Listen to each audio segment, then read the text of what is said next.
Hi, welcome to another episode of Comma TV.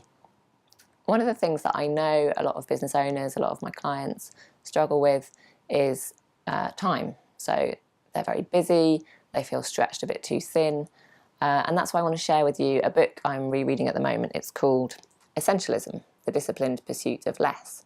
And it's not one of those business books you read, you implement a couple of things and then you leave it behind. It's very much a way of life. It's something that would help in business and life generally.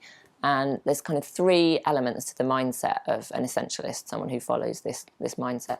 The first is you've got a choice over how you spend your energy and how you spend your time. So I think sometimes we forget that, we say yes to things and we don't realise that we're actually saying no to something else by doing that. The other thing he says is that most things are noise, only a few things are really important. So, much like you've probably heard that story where the professor pours the pebbles into the jar and then asks his students, what else, can I fit anything else in? And they say, no, it's full. And then he adds the smaller pebbles and then the sand and then the beer. And it's very much like that. You have to pick out what the important things are and put them into your life first. The third element of the mindset of an essentialist is trade-offs. So you can't have it all.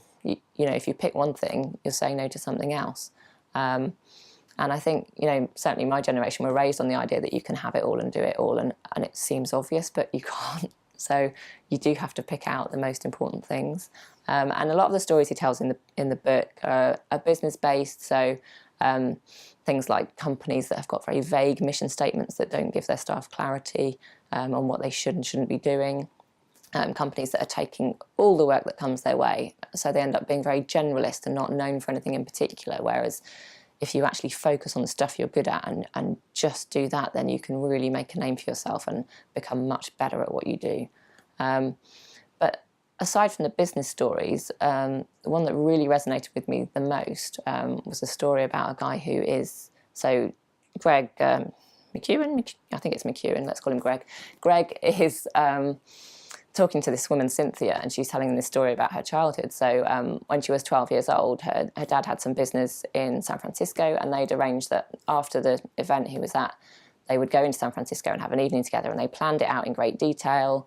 They were going to go for Chinese food, take a tram, they were going to go and see a film, and then they were going to head back to the hotel, jump in the pool, and then order an ice cream sundae from room service and watch the Late Late Show together. It was all mapped out. They've been talking about it for weeks.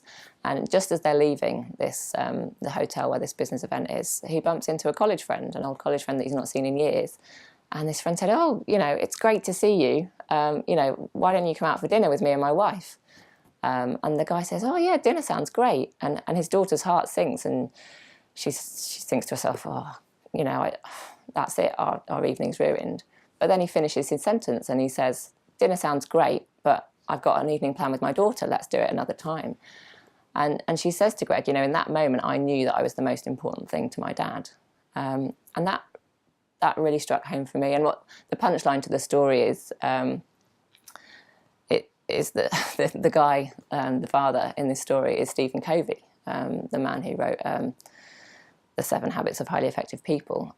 So he was an essentialist. He followed this mindset, this way of life, and he really knew what was important. And I think that's the story that sums it up for me. And I'll take away from that there's things I need to change in my business, in my life. I'd like to do more school runs with my kids because it's not that long that they're young. I've decided to make these videos fortnightly instead of weekly because I was finding I'm getting less time for writing blogs, which as a writer is slightly insane. And when I'm mapping out my goals for next year, which I'm actually going to be doing this weekend, taking myself off to a cafe, I'll be looking at having one main goal and maybe 2 peripheral goals. So instead of scattering my energy in lots of different directions, I'll be really focused on one main goal. And I think if you haven't mapped your goals out yet, or even if you have, maybe take a look at them and consider something similar, and consider reading this book because I highly recommend it. It's a great read. And yeah, that's it from me. I shall see you again in 2 weeks' time. Bye for now.